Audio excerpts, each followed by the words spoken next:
Damos gracias al Señor, como siempre, por este tiempo que nos permite el Señor estar juntos para poder compartir en este nuevo día esta charla, este mensaje que el Señor ha puesto en nuestro corazón.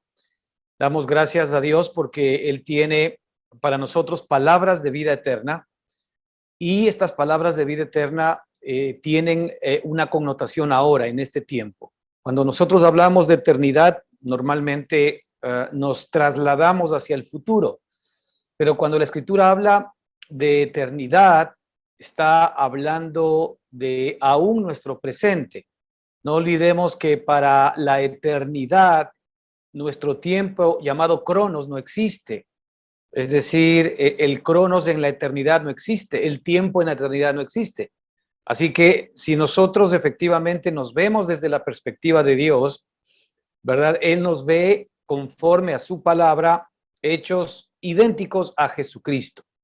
No olvidemos que Él culminó, ¿verdad? Esta obra de bendición, de salvación y de redención para nosotros en la cruz del Calvario, llevando en la cruz, ¿verdad?, la muerte que nosotros teníamos, a la muerte, llevando a la cruz todo aquello que de alguna manera Dios no había diseñado para nuestra vida. El hombre, el ser humano, fue diseñado, y el propósito central de la creación del hombre es que se ha hecho a su imagen y semejanza. Es decir, el hombre fue diseñado para expresar, para manifestar todo lo que Dios es. Es por esto que cuando el espíritu se separó del hombre, no olvidemos que Dios es espíritu, y cuando el hombre murió espiritualmente, realmente la vida de Dios, que es la vida eterna, la vida Zoe, fue la que efectivamente el hombre perdió. Desde ese momento para Dios el hombre estaba muerto porque no tenía la vida, ya que la vida no es la vida del cuerpo. La vida verdaderamente es la vida Zoe, la vida que da vida al cuerpo, la vida que da vida al alma, la vida que da vida y la que es sustancia de todas las cosas. Había roto efectivamente por el pecado una relación con el ser humano. Y desde ese entonces nuestra alma tuvo que arreglarse sola para ver cómo de alguna manera podía proveer para todas sus necesidades del alma, para todos sus sentimientos, todos sus deseos, todas sus emociones, y también cómo proveer para su propio cuerpo. El alma que no estaba destinada a ser la que efectivamente tome el control o mande sobre el ser humano, ya que el espíritu es el órgano, por llamarlo así, que tiene ese papel o ese rol en el hombre. De ahí que si nosotros no nacemos espiritualmente, tenemos un problema. Porque en el diseño de Dios, ¿verdad?, está primero el espíritu, después viene el alma y después viene el cuerpo. Cuando el hombre muere espiritualmente, primero, porque después, obviamente, la muerte pasó a todas las demás áreas de su ser. Cuando el hombre muere espiritualmente, ¿no es cierto?, el alma se queda sin el creador a quien debía expresar y manifestar. Y comienza a entenderse a través de sus 5 sentidos, comienza a entenderse a través de su cuerpo. Antes nosotros nos entendíamos por el espíritu, pero al no tener el espíritu, ahora nos tenemos que entender por el cuerpo. De ahí que los 5 sentidos del ser humano son lo único que el alma tiene para poder entender la realidad que tiene alrededor, y los 5 sentidos son incapaces de poder comprender a Dios. Es por esto que un hombre que solamente vive en alma y en cuerpo tiene un problema.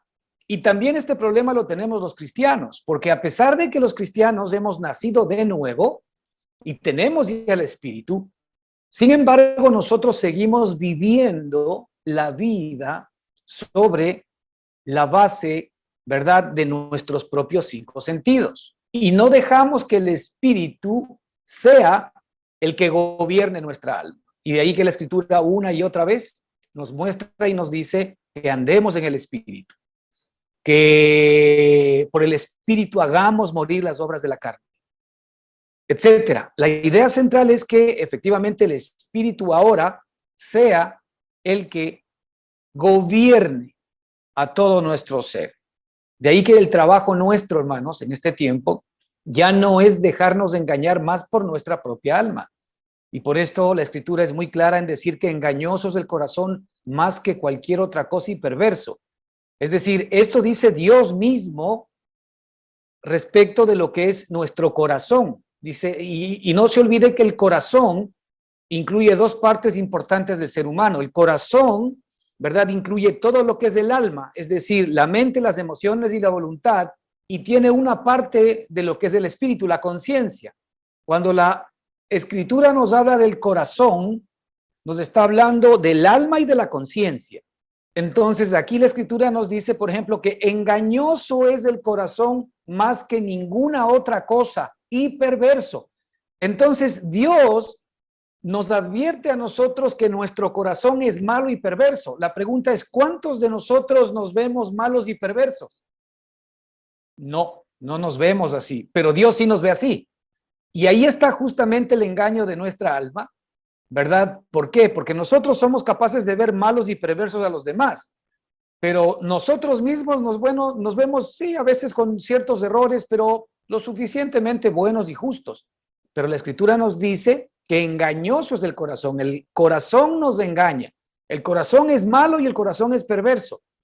Entonces este corazón necesita rendirse a el señorío del Espíritu para que efectivamente el Espíritu, que es el que nuestro Padre nos dio, ¿verdad? Primero el Espíritu nuevo que nuestro Padre nos dio cuando nacimos de nuevo, y después el Espíritu Santo que viene a morar en nuestro espíritu. No olvidemos que nosotros somos morada de Dios.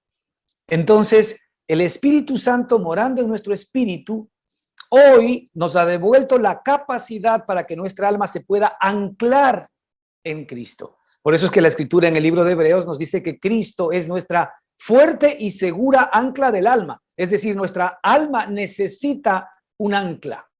Y qué mejor que su nuevo marido, porque antes nuestro marido era nuestra carne, nuestro viejo hombre. Pero como dice la Escritura en Romanos 6:6, nuestro viejo hombre ya fue crucificado juntamente con él. Ya no, nuestra alma ya no tiene un marido carnal. Nuestra alma tiene ahora un marido espiritual y nuestra alma decide a quién unirse. Si nos unimos a Cristo para expresar y manifestar los deseos, la mente, los deseos, los sentimientos, las emociones y la voluntad de Cristo, o si simplemente no nos unimos a Él, cuando nosotros no nos unimos a Él, inmediatamente decidimos unirnos a nuestra carne, otra vez, aun cuando la carne ya no tiene potestad sobre nosotros. Por eso dice la Escritura que los que somos de Cristo hemos crucificado la carne con sus pasiones y deseos. Es decir, cuando yo me reconozco de Cristo, cuando yo busco a Cristo, cuando yo me aferro a Cristo, cuando yo me anclo a Cristo, sí, la Escritura nos dice que inmediatamente vas tú a experimentar que tus pasiones y tus deseos están muertos. Esa es la fórmula que Dios ha determinado. ¿Cómo nosotros así somos capaces de poder enfrentar, ¿verdad?, todas estas circunstancias de nuestra vida? Nuestro mal carácter, nuestras emociones encontradas, desatinadas internas, nuestros temores, nuestros miedos, nuestras adicciones, todas estas cosas, ¿verdad? Se les pone fin cuando nosotros venimos a Cristo. Y cuando venimos a Cristo, venimos a la cruz de Cristo, ¿verdad? Que es la muerte de todo nuestro viejo hombre, pero inmediatamente la vida de Cristo, que es la resurrección, comienza a ser una experiencia para todos y cada uno de nosotros. Así que esto es maravilloso el que lo podamos entender, que tenemos que pedir a Dios que nos dé entendimiento y sabiduría para que podamos nosotros efectivamente comprender todas estas cosas. Hermano, vea usted que es tan interesante el que entendamos que en Cristo Jesús ya se nos han dado todas las cosas. Es decir, la Escritura nos dice que si Dios no escatimó ni siquiera a su propio Hijo, sino que juntamente con Él nos dio todas las demás cosas, ¿verdad? Entonces, ¿cuál debe ser en este tiempo nuestro pedido hacia Dios? Lo que los apóstoles pedían por las iglesias.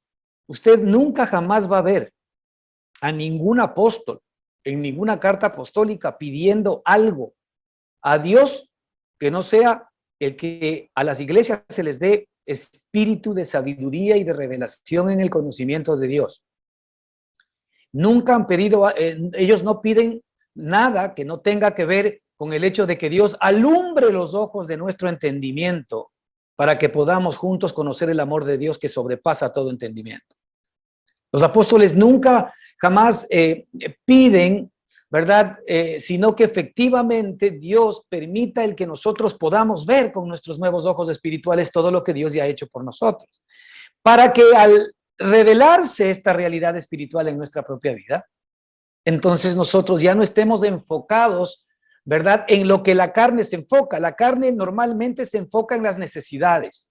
Es decir, cualquier necesidad que usted tenga en este momento insatisfecha, cualquiera, sea de carácter económico, sea de carácter corporal, cuerpo, salud, sea de carácter emocional, cualquier necesidad, cualquier falencia que usted vea en su vida y usted esté enfocado en eso, pues usted está mirando la necesidad, mirando la enfermedad, mirando la escasez, lo cual ya no le corresponde. ¿Y sabe qué? Lamentablemente nosotros nos vamos convirtiendo en aquello que miramos.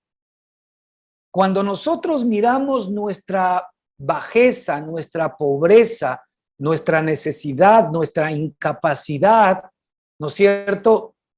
De alguna manera, todo esto repercute emocionalmente dentro de nuestra propia vida. Y no solamente repercute en nuestras emociones, sino que también repercute en nuestra salud, en nuestro cuerpo y en la relación y en la salud emocional que manejamos con nuestros semejantes. De ahí que al contrario, cuando nosotros miramos a Cristo, porque los apóstoles si algo nos piden es que miremos a Cristo, porque Cristo es nuestra realidad, que nosotros estemos discerniendo todo lo que Cristo es, que estemos permanentemente perseverando en nuestra mente en todo lo que Cristo nos ha dado, todo lo que Él significa para nosotros. Si nosotros efectivamente, hermanos, vemos la realidad de Cristo, y esa realidad también va a comenzar a afectar positivamente nuestra alma, porque la realidad de Cristo comienza a tomar nuestra alma y la paz, el gozo, el amor y todo lo que Cristo es, comienza a ser nuestra experiencia subjetiva. Mientras que cuando nosotros estamos mirando, ¿verdad?, a nuestra carnalidad, también vamos a recibir la experiencia subjetiva de la muerte. Es decir, tenemos la experiencia subjetiva de la vida cuando miramos a Cristo y tenemos la experiencia subjetiva de la muerte cuando miramos a Adán, a nuestra propia carne. Y sí que nosotros tenemos ahora, ¿verdad?, tantas posibilidades y opciones de mirar a nuestra carne. Porque primero tenemos la carne todavía con nosotros, nos guste o nos disguste. La carne nos sigue acompañando. Ahora, Dios ha dado muerte a nuestra carne por el Espíritu. De ahí que la única manera como yo conscientemente soy capaz de terminar con mi carne, no es yo resolviendo terminar con mi carne. Yo mismo no tengo en mí la capacidad para poder acabar con mi carne. Mi carne es más fuerte que yo. Pero Cristo sí que acabó con la carne. La Escritura nos dice que los que somos de Cristo hemos crucificado la carne, con sus pasiones y con sus deseos. Y la carne tiene acepciones positivas y acepciones negativas. A la carne le encanta servir, a la carne le encanta ayudar, también fuera de Cristo. Todo lo que la carne, ¿verdad?, quiere alcanzar sin Cristo para ayudar a Cristo no sirve, porque Cristo no necesita ayuda. De hecho, inclusive respecto de la propia iglesia, el Señor Jesucristo nos dijo algo maravilloso. Yo edificaré mi iglesia.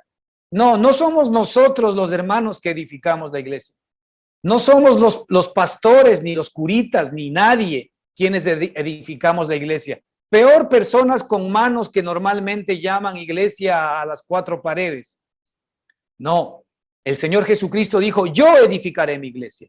Y él dijo, yo añadiré a la iglesia a los que han de ser salvos. Es decir, es un trabajo del Señor. Nosotros simplemente nos convertimos en colaboradores de Dios. ¿Cómo somos colaboradores de Dios? Pues nosotros voluntariamente sometiendo nuestra alma permanente y continuamente al espíritu, para que el espíritu efectivamente sostenga nuestra alma como el ancla que es, como nuestra segura y como nuestra fuerte y segura ancla del alma, y mantenga sujetos nuestros pensamientos, mantenga sujetas nuestras emociones, nuestros miedos, mantenga sujetos, ¿verdad? Todas estas circunstancias internas que a veces nos tienen presos, mantengan sujetos nuestra voluntad. Nuestra carne necesita efectivamente el señorío, el gobierno del espíritu. El mayor problema que tiene ahora la iglesia y los seres humanos es que efectivamente nosotros no entendemos muchas veces estas verdades y tratamos de encontrar respuestas a las circunstancias internas que tenemos en el corazón. Es muy triste, por ejemplo, el ver que muchos de nosotros, a veces como cristianos inclusive, vamos hacia aquellas personas que pueden ser inclusive profesionales de la salud psíquica, es decir, personas que se dedican a todo este tipo de terapias que se dan el día de hoy, y a veces no son ni siquiera cristianos y nosotros les vamos a consultar para que de alguna manera nos ayuden a mejorar nuestra situación emocional. Hermano, el alma del hombre no tiene remedio si es que no está sometida al gobierno de Cristo. Cuando nosotros somos cristianos, tenemos en nuestro espíritu todo lo que usted y yo necesitamos. La Escritura claramente divide al hombre en espíritu y en alma. Este es el mayor trabajo que el Señor tiene que hacer con nuestra vida. ¿Cómo yo me percibo ahora? Yo soy un hombre espiritual que tengo un alma viviendo en un cuerpo. Esto es muy importante que lo entendamos. Yo soy un hombre espiritual porque mi padre es de espíritu y yo he nacido ahora del espíritu. Tú naciste del espíritu, sí, efectivamente confesaste con tu boca, ¿verdad?, que Jesucristo es el Señor y creíste en tu corazón que Él le levantó de los muertos. Entonces, la Escritura nos dice que allí nosotros tenemos la salvación de Dios por medio de la fe. El momento en que nosotros obtuvimos esta salvación, que fue una obra de Dios en nosotros, a propósito, no es algo que nosotros decidimos. Es algo que nos vino por gracia, porque el Espíritu es el que convence de pecado, de justicia y de juicio. Es decir, nosotros estamos ahora unidos aquí por la gracia de Dios, porque el Señor a nosotros nos escogió desde antes de la fundación del mundo. Ahora, esto de que nos escogió es un misterio, pero lo cierto es que como el Señor tiene preconocimiento de las cosas, se llama presciencia. Esta es una de las características de Dios, la presciencia, que es el preconocimiento establecido de las cosas. Pues Él sabía cuántas personas verdaderamente iban a recibir el Evangelio, las buenas noticias de Dios, y cuántos de nosotros íbamos realmente, ¿verdad?, a aceptar, a dejarnos convencer por el Espíritu Santo de que efectivamente nosotros somos pecadores. Y que como pecadores necesitábamos el perdón de Dios, necesitábamos la gracia de Dios para poder efectivamente ser librados de nosotros mismos. Entonces, cuando nosotros ya tenemos el Espíritu, en nuestro espíritu, a partir de allí el Espíritu Santo mora en esa casa, es el lugar santísimo de nuestro cuerpo.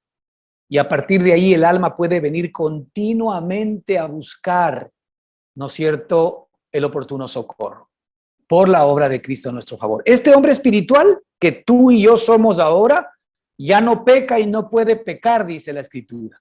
Este hombre espiritual que tú y yo somos ahora es un hombre que el maligno no lo puede tocar, dice la Escritura. Este hombre espiritual que tú y yo somos ahora es un hombre perfecto, es un hombre recto, es un hombre justo, es hecho a la imagen de Jesucristo. Este hombre espiritual es el que nos ha sido dado para que efectivamente se exprese en nuestra alma. En Isaías la Escritura nos dice: porque niño nos es nacido, hijo nos es dado, refiriéndose a Jesucristo, pero esto es también real en la vida de cada uno de nosotros. Niño nos ha sido nacido, un nuevo niño nos ha sido nacido, un hijo de Dios nos ha sido dado. Y este es Cristo morando en nuestro espíritu. Así que lo que nuestra alma necesita es traer a la realidad natural todo lo que el espíritu hoy es en la realidad espiritual, sobrenatural. Esta es una manera de decir que el alma puede traer el cielo a la tierra. No tenemos que esperar, hermanos, la eternidad o el morir para gozar del Señor, sino que a partir de ahora, ya como somos eternos porque tenemos el Espíritu, podemos vivir nosotros en esta eternidad. En el libro de Juan, en el capítulo 13, en el Evangelio de San Juan, capítulo 13, el Señor Jesucristo estaba a punto de entregarse en sacrificio por todos los seres humanos. Y estaba de alguna manera en los últimos días con los discípulos. Y quisiéramos ver cómo en estos últimos días el Señor Jesucristo hacía énfasis en algunos temas y decía cosas que creo que son importantes que las repasemos, porque estoy seguro que tienen enseñanzas importantes y profundas para nuestra propia vida. Arrancando en el capítulo 13, versículo 1, la Escritura nos dice que antes de la fiesta de la Pascua, esta ya es la última Pascua que el Señor Jesucristo iba efectivamente a celebrar con los discípulos, porque en esta Pascua Él iba a ser crucificado. El Señor Jesucristo, no te olvides que sabía que iba a ser crucificado. Imagínate nosotros en esa situación, ¿verdad? El Señor Jesucristo sabía todo lo que le iba a suceder de antemano, sabía que efectivamente, sabía que ya estaba siendo perseguido por los judíos, sabía que iba a ser entregado por Judas, sabía, ¿verdad?, que todos los discípulos lo iban a dejar, o la gran mayoría de ellos, todos se iban a dispersar. Él sabía, ¿verdad?, todo el dolor, toda la aflicción que le venía y la contradicción de pecadores respecto de su arresto, respecto de los insultos, respecto de sus vejaciones. Él sabía, ¿verdad?, todo el dolor físico que iba a sufrir, latigazos, puñetes, patadas, burlas, corona de espinas, cargar la cruz y posteriormente, efectivamente, ir a la misma, ¿verdad?, para ser traspasado por los clavos, por la lanza y finalmente morir. Él sabía todo esto, ¿verdad?, antes de ir a la cruz. De hecho, tanto así que lo sabía que la noche anterior, ¿verdad?, en su alma, no olvidemos que Cristo también tenía un alma porque era semejante a nosotros en este sentido. El Señor Jesucristo le dice al Padre, Padre, si es posible que pase de mí este trago amargo. Fíjate, él sabiendo todo lo que se le venía, Padre, si es posible, haz que pase de mí este trago amargo. Pero ahí es donde él se niega a sí mismo y dice, pero no se haga mi voluntad, sino la tuya. Y esto es lo que efectivamente el Señor nos quiere mostrar ahora, que es muy importante el hecho de que el alma tiene que comenzar a saber rendirse al Señor. Al alma, por supuesto, no le gusta la aflicción. Es lógico que el alma huya de la aflicción y del dolor. El alma huye de los problemas, de las dificultades, de las enfermedades, de las circunstancias de prueba o de tribulación. A ningún alma le gusta esto.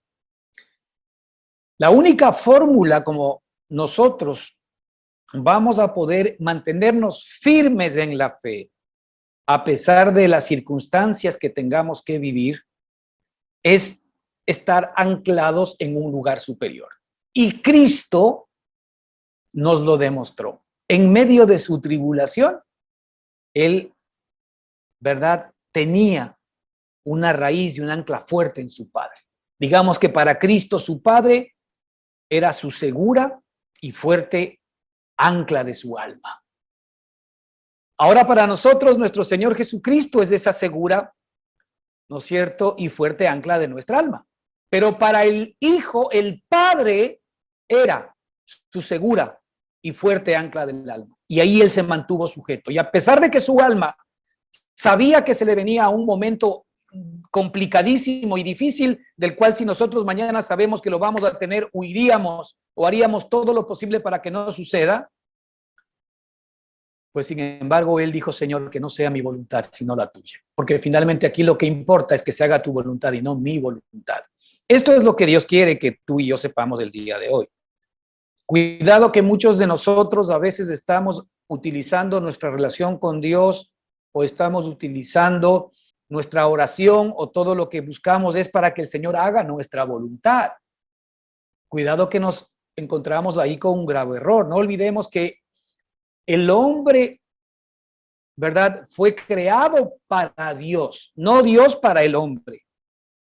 A veces nosotros creemos que como que Dios es para nosotros, en un sentido sí, porque Él se dio a nosotros, pero el propósito central de Dios por el cual Dios se dio a nosotros no es para darnos lo que nosotros queremos, sino para expresar todo lo que Él quiere y todo lo que Él es a través de nosotros. Y claro, y todos sabemos que la voluntad de Dios es buena, es agradable y es perfecta, o sea que la voluntad de Dios es mucho más efectiva y persigue cosas mucho más buenas, ¿no es cierto?, más perfectas y más agradables que las que yo puedo buscar con la propia hoja de ruta que yo pueda de alguna manera haberme trazado. Entonces aquí el Señor Jesucristo dice, antes de la fiesta de la Pascua, sabiendo Jesús que su hora había llegado para que pasase de este mundo al Padre, como había amado a los suyos que en él estaban en el mundo, los amó hasta el final. Y en el versículo 3 la escritura nos dice, sabiendo Jesús que el Padre le había dado todas las cosas en las manos y que había salido de Dios y a Dios iba, fíjate, aquí en sus últimos días, esta palabra sabiendo es muy importante porque efectivamente Cristo sabía cosas, ¿no es cierto?, por las cosas por las cuales Él había venido. Y aquí la escritura nos dice que Él había venido para amar a los suyos que estaban en el mundo, ¿verdad? Y los amó hasta el fin. Cuando Él habla de los suyos que estaban en el mundo, hermanos, está hablando de nosotros. El Señor Jesucristo vino a consecuencia tuya y mía.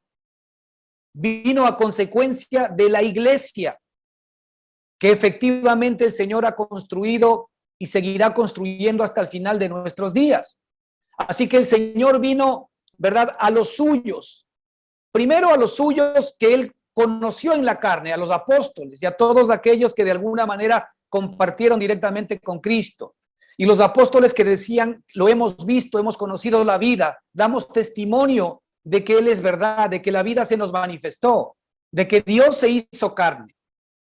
Entonces los apóstoles son aquellos que están incluidos en esta perspectiva del Señor, ¿verdad? Que indica que Él había venido a este mundo a amar a los suyos. Entonces Él amó a aquellos que conoció, que eran los suyos en la carne, pero Él después se hace espíritu para seguir amándonos a todos nosotros por medio del Espíritu Santo cuando viene a nuestro espíritu para seguir con nosotros hasta el fin del mundo. Y ahí es lo que la Escritura dice.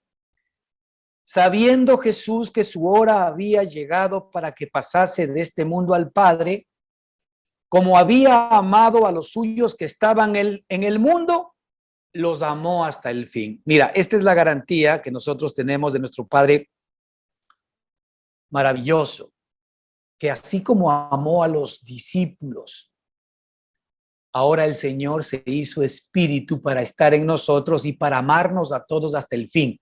Hasta el fin significa hasta el fin de nuestros días. Significa hasta el fin de los días en los cuales efectivamente nosotros estemos en este mundo y tengamos que pasar también al Padre. Porque aquí también la Escritura nos muestra algo maravilloso. Sabiendo Jesús que su hora había llegado para que pasase de este mundo al Padre. Y no olvidemos que tú y yo somos, ¿qué cosa? Hoy somos el cuerpo de Cristo. Y no olvidemos que quien mora en nosotros ya no somos nosotros, sino Cristo. ¿Cuál es el destino de Cristo? El destino de Cristo fue pasar de este mundo al Padre. ¿Cuál es nuestro destino? Nuestro destino es pasar de este mundo al Padre. También, para nosotros la muerte ya no existe, hermanos, porque nosotros efectivamente vamos a pasar de este mundo al Padre. Es decir, Lo que va a existir en nosotros es un cambio de vestidura. Lo que nosotros llamamos muerte para los cristianos es realmente el desecho del viejo cuerpo y el estreno del nuevo cuerpo, del cuerpo eterno, del cuerpo de Cristo, ¿verdad? Del cual tú y yo efectivamente ahora vamos a ser parte. Así que aquí tenemos una garantía preciosa. El Señor nos amó y nos amará a todos nosotros hasta el fin.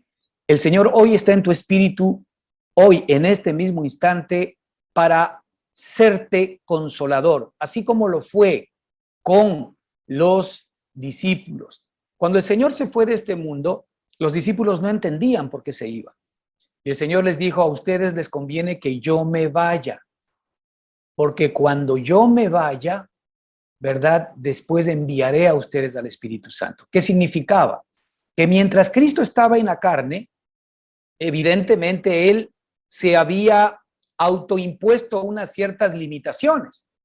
Al Cristo estar en la carne y estar en Israel y estar en un domicilio, no podía estar en todas las personas, como ahora puede estar. Entonces a nosotros nos convenía que Cristo no se quede aquí como ser humano. ¿A cuántos de nosotros nos encantaría que Cristo siga aquí como ser humano? Pues hay una mala noticia allí. Es que si es que Cristo estaría como ser humano, seguramente estaría en Israel y muchos de nosotros no tendríamos ni siquiera el pasaje para poder ir a ese lugar a verlo. Pero el Señor Jesucristo se va de este mundo para después retornar a este mundo como el espíritu vivificante para poder vivir en los corazones de todos los seres humanos en cualquier lugar que invoquen su nombre. Qué maravilloso saber que ahora nosotros tenemos a Cristo morando y viviendo en todos y cada uno de nosotros. Y que el Cristo que amó a los suyos, a los apóstoles, a sus seguidores, a sus discípulos, cuando estuvo en la carne, también nos sigue amando a nosotros ahora hasta el fin. Pero ahora con una diferencia, que la vida de Cristo está en nosotros. En aquel entonces la vida de Cristo estaba con los discípulos, no en los discípulos. Ahora la vida está en nosotros, que es un regalo precioso y maravilloso. El libro de Mateo 28:20 dice, les decía, y he aquí yo estoy con vosotros todos los días hasta el fin del mundo. Esta es, ¿verdad?, una promesa preciosa que el Señor nos hace a ti y a mí. He aquí, yo estaré todos los días con vosotros hasta el fin del mundo. Es decir, tú tienes la capacidad de poder contactar a nuestro Señor 24/7. El grave problema es que tu alma, y esto es muy importante que lo entendamos, no está muchas veces dispuesta a buscar a su esposo benefactor, sino que nuestra alma, de alguna manera, ¿verdad?, va a ir en pos de aquello que de alguna manera le ofrezca, ¿no es cierto?, el resolverle sus problemas. Ahora, sí es verdad que el Señor efectivamente está interesado en darnos libertad en todos los ámbitos de nuestra vida, pero esa libertad no es algo que nos va a dar. Esa libertad es algo que ya nos dio en el Espíritu, y toda esa libertad y toda esa provisión y toda esa sanidad y todas esas bendiciones espirituales que nos han sido dadas ya están disponibles para nosotros en el Espíritu Santo. De ahí que cuando nosotros estamos orando porque Dios nos dé esto, nos dé el otro, el Señor puede escuchar nuestras oraciones, pero nos ve como niños, porque no estamos entendiendo que Él en Cristo Jesús ya nos dio todas las demás cosas. ¿Cuál debería ser nuestra oración en este tiempo? Que el Señor nos dé espíritu de sabiduría y de revelación en el conocimiento de Cristo. ¿Cuál debería ser nuestra oración? Que el Señor efectivamente nos permita ver todo el bien que está en nosotros por Cristo Jesús. ¿Cuál debería ser nuestra oración? Que el Señor nos permita ver a nuestro espíritu como la consumación y la respuesta de Dios a nuestra propia vida, en donde efectivamente tenemos todo lo que necesitamos. Ahora, nosotros no oramos eso, no, nosotros oramos porque el Señor nos resuelve el problema económico, oramos porque el Señor nos resuelve el problema de salud, oramos porque el Señor nos resuelve el problema familiar. Nosotros oramos por eso. De alguna manera no entendiendo que en Cristo Jesús toda la provisión para esas cosas nos fue absolutamente dada. Si nosotros, hermanos, nacemos en una cuna real. Hemos nacido en la casa de un rey, ¿ok? De un rey de un gran reino. Evidentemente, todos los privilegios de tener el ADN y los cromosomas del rey son los que efectivamente me corresponden, pero no porque yo le esté pidiendo al rey que me dé esto o que me dé el otro, sino que simplemente por haber nacido en la casa del rey y ser hijo del rey, todo el valor agregado, todo el valor, todos los residuales que implican que tenga riquezas, que implica que tenga honor, que implica que me cuiden, que implica que no me falte nada, no son más que valores agregados o no son más que acciones residuales de la realidad principal, que es que soy hijo del rey, que es que soy hijo, ¿verdad?, de efectivamente esta eminencia en la cual yo nací. Es lógico, ¿no? Es decir, el hijo del rey estaría esperando que los servidores le sirvan. El hijo del rey estaría esperando que le den algo de las riquezas que le corresponde, o simple y sencillamente todo él realmente lo tiene en su mano. Bueno, todo lo tiene en su mano. En la medida en que él va creciendo, él va a tener la capacidad y la potestad de poder administrar, manejar, usufructuar y disfrutar más de su condición de rey o de hijo de rey. Obviamente, si es que es muy chiquito, no le va a faltar nada, porque el propio padre le va a poner servidores y curadores que le estén dando todo lo que necesite. Y el hijo del rey va a ser absolutamente atendido en todas sus necesidades, sin que él lo pida, básicamente porque le asiste un derecho por ser hijo de rey. Hermanos, si nosotros entendemos esto a nivel humano, a nivel natural, ¿cómo no lo podemos entender a nivel espiritual? Es decir, tú tienes todo lo que necesitas en Cristo, básicamente porque tú eres hijo del rey. Entonces tú no necesitas de estar pidiendo limosnas, no necesitas de estar pidiendo que se te den cosas, sin primero entender quién tú eres. Porque cuando tú entiendes lo que eres en el espíritu, entonces todas las demás cosas te son añadidas. Esto nos dice el libro de Mateo 6, cuando nos dice que primeramente busquemos el reino de Dios. Es decir, el reino de Dios es que Jesucristo, y resulta que el rey del reino es nuestro Padre. Es decir, primeramente buscad el reino de Dios y su justicia, y todas las cosas le serán añadidas. Cuando yo entiendo que soy hijo del rey del reino, y cuando el Espíritu Santo me revela esta realidad, entonces todas las cosas me son añadidas. Vamos a presuponer que haya habido un niño que fue el hijo del rey, pero que se perdió o se lo robaron. Y resulta que aparece a los 2 o 3, o aparece a los 7 o 8 años después de haber vivido una cierta vida de necesidad en el lugar donde se lo llevaron o le robaron.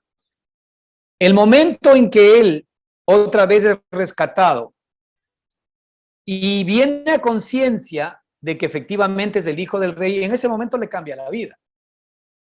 Porque todo lo que es del rey le pertenece ahora al hijo. Ahora lo que le corresponde al hijo es acostumbrarse, es apoderarse de aquello que ahora por ley le corresponde. Ahora, ahí está el problema de nuestra alma. Nuestra alma no se guía, hermanos, por el Espíritu. Si nosotros nos guiásemos por el Espíritu, sabríamos que todas las cosas nos han sido dadas en Cristo Jesús y que nuestra alma efectivamente ya no tiene necesidad de nada, sino simple y sencillamente venir permanente y continuamente a su esposo, a su Señor, para ser gobernado por Él y recibir todos los beneficios por los cuales Él lo creó. Así que es muy importante primero que sepamos que el Señor Jesucristo nos ama y nos ha amado siempre, y ahora que somos hijos, ¿verdad? Tenemos efectivamente toda la capacidad de poder nosotros seguir día a día disfrutando de su amor sin necesidad de esperar, ¿verdad? El hecho de que nos vayamos de este mundo. El versículo 2 dice que cuando cenaban, ya en la cena, ¿verdad? En la última cena que Cristo iba a tener. Y cuando cenaban, dice, como el diablo ya había puesto en el corazón de Judas Iscariote, hijo de Simón, que le entregase. Mira, versículo 2 nos habla del alma de Judas. El alma de Judas. Cuando un alma no está enfocada en Cristo, evidentemente es territorio del enemigo. Aquí la escritura nos dice que cuando cenaban, como el diablo ya había puesto en el corazón de Judas Iscariote, fíjate, el diablo ya había puesto en el corazón, en la mente, en el deseo de Judas Iscariote, el venderlo, el entregarlo. Esta fue una obra de Satanás. Ahora, ¿cómo nosotros nos convertimos en campo fértil del enemigo? Es justamente cuando nuestra alma no está anclada a Cristo.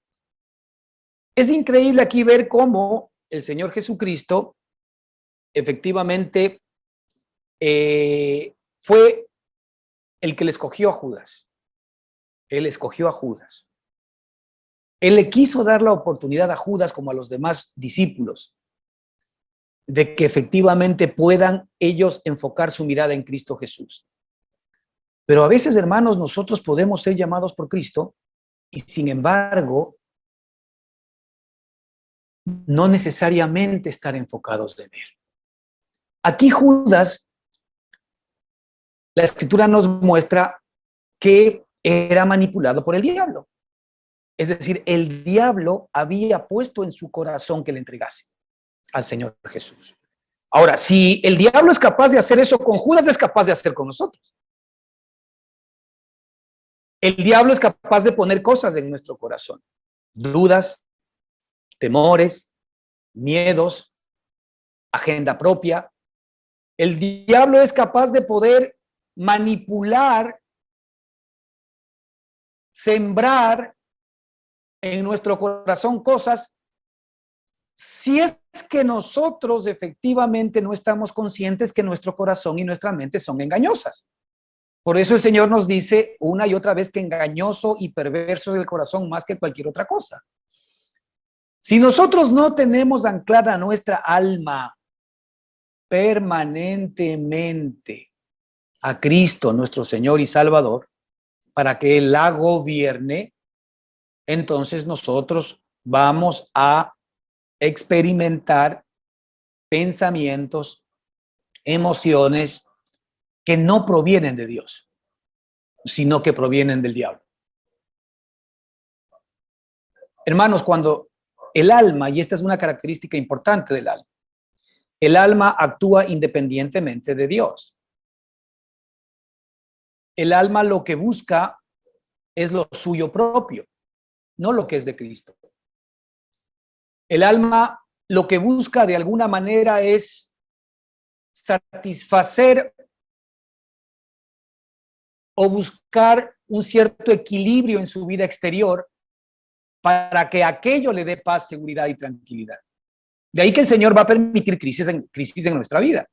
Esto tiene que ver con esta famosa parábola del Señor en la que Él indica, ¿verdad?, que hay un hombre que fundó o construyó su casa sobre arena y otra, ¿verdad?, que construyó su casa sobre la roca. Cuando viene la marea fuerte o cuando viene un mal temporal y comienza el agua a golpear contra la casa, la escritura dice que el hombre insensato que construyó sobre arena, pues inmediatamente toda la construcción se le cayó al piso. Pero el hombre que construyó su casa sobre la roca, la cual ya sabemos que es Cristo, entonces dice que su casa permanecerá. ¿Qué significa esto? Hermanos, que a todos nosotros en algún momento de nuestra vida ¿verdad? Nuestra fe, nuestro edificio tienen que ser probados. Y el Señor permite la crisis justamente para que nosotros sepamos si estamos construyendo correctamente o incorrectamente. Muchos estamos construyendo nuestra relación con Cristo sobre la base de que las cosas de afuera nos funcionen, pero no sobre la base de estar anclados en el Espíritu o en la roca que es Cristo Jesús. Cuando nosotros de alguna manera estamos creyendo que nuestra relación con Dios, ¿verdad?, funciona mientras el Señor no permita estas cosas, mientras permite estabilidad en mi vida, mientras permita de alguna manera cierta seguridad externa, pues el Señor va a mandar o va a permitir que Satanás cambie el temporal. ¿Para qué?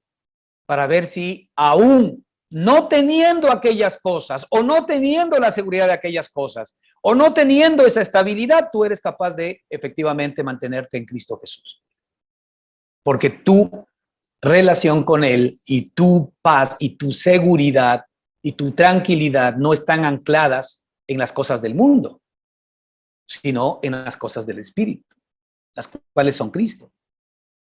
Hermanos, Dios quiere bendecir nuestra vida, pero a su tiempo, a su manera y de acuerdo con su agenda, no con la nuestra.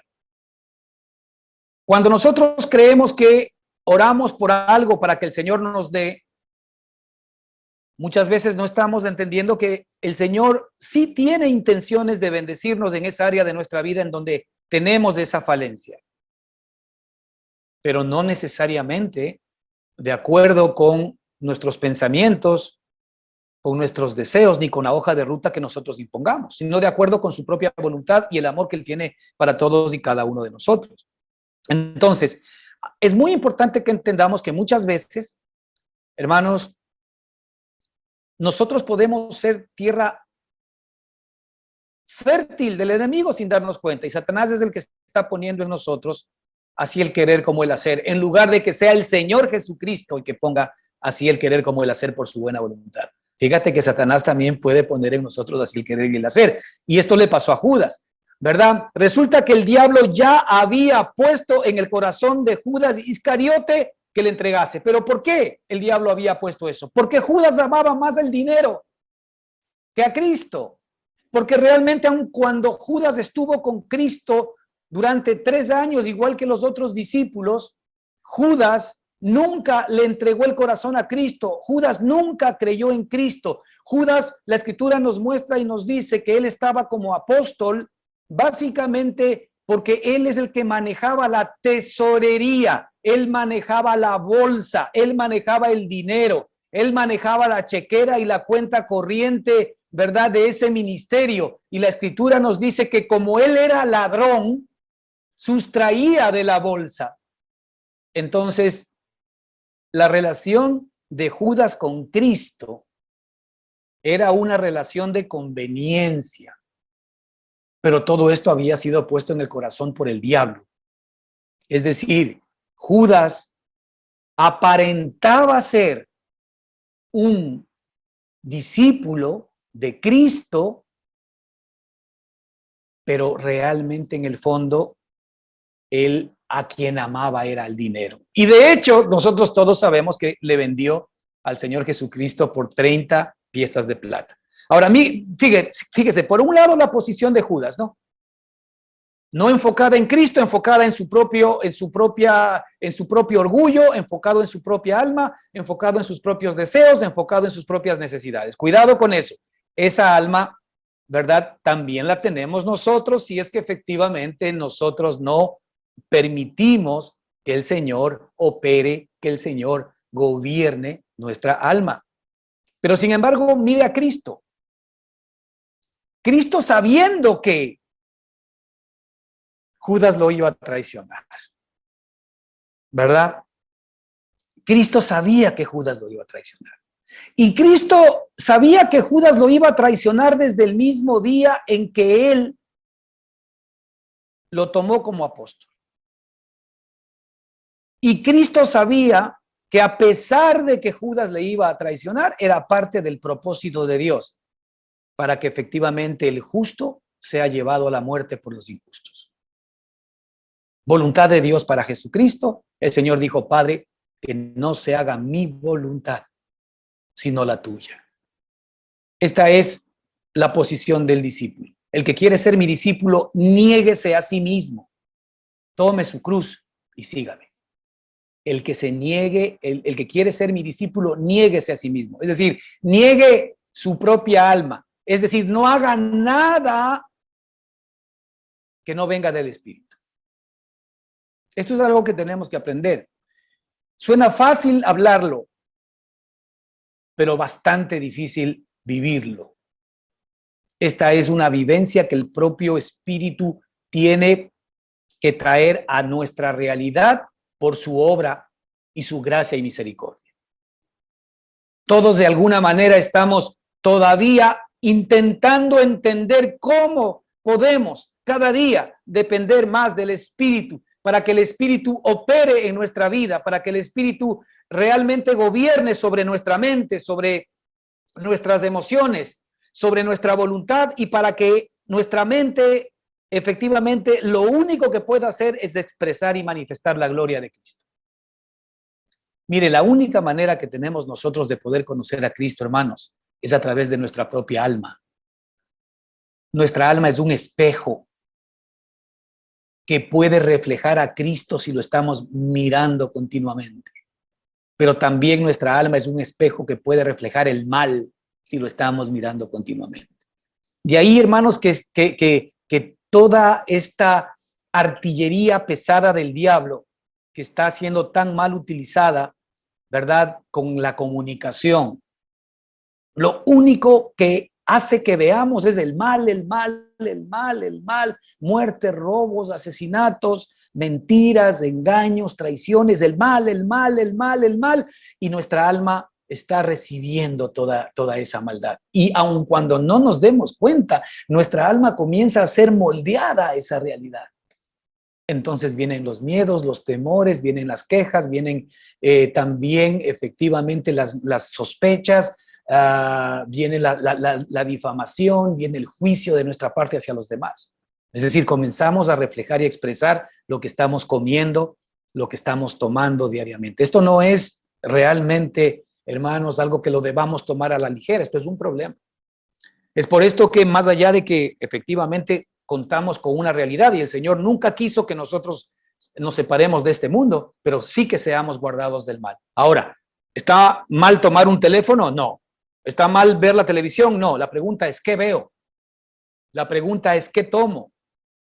Así como efectivamente existen, ¿no es cierto?, informaciones falsas, dañinas, también hay informaciones bajo las mismas metodologías, bastante menos, por supuesto, que las otras, pero que nos pueden traer bendición, que efectivamente pueden ser de alimento espiritual para nuestra propia vida. Así que no es no hacerlo, es qué es lo que estoy haciendo. Es que mi carne, por supuesto, es mucha más inclinada a este tipo de cosas, a ir por lo que le agrada.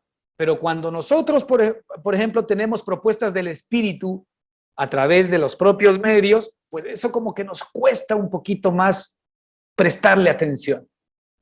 Como que tenemos que hacer un pequeño esfuerzo adicional para poder escuchar una buena predicación, para poder tomar, ¿verdad?, un libro y edificarnos, para darle tiempo a la escritura, para poder ver una buena película que nos edifique. Es decir, nuestra carne es débil, el espíritu siempre está dispuesto, pero finalmente nuestra alma es la que va a decidir qué es lo que quiero ver. Si yo ya sé que mi alma es engañosa, y si tú todavía no lo sabes, pues entonces vas a tener que hablar con el Señor, porque el Señor dice que engañoso es tu corazón más que cualquier otra cosa y perverso. Entonces ahí estás entrando, o estoy entrando, o estamos entrando, ¿verdad?, en guerra contra Dios, porque si es que Dios dice eso, pero de mí no es, de mí se ha equivocado, entonces tenemos un problema. Dios se equivocó. Pero si Dios lo dice es porque así es. Así que esto es algo que tenemos que nosotros, aun cuando todavía no lo creamos absolutamente en nosotros, pues por lo menos decir, Señor, si tú lo dices, más allá de que yo lo sienta o no, es así. Nuestro corazón, nuestra alma es perversa. Y fíjate cómo se convierte efectivamente en un territorio del diablo, ¿no? Entonces, nos dice el versículo 3, que sabiendo Jesús que el Padre le había dado todas las cosas en las manos.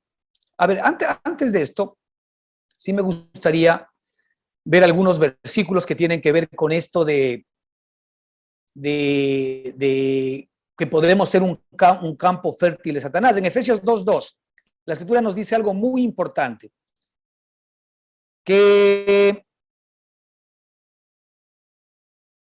antes nosotros vivíamos de acuerdo a la corriente de este mundo y en conformidad con el príncipe del poder del aire, el espíritu que ahora opera en los hijos de desobediencia. Fíjate, esto es concluyente, Efesios 2:2. Por si acaso nos dice que si no está operando Cristo en nuestra vida, siempre está nosotros operando el príncipe del poder del aire. ¿A quién se está refiriendo? Al diablo. Si no opera Cristo, opera el diablo. La verdad.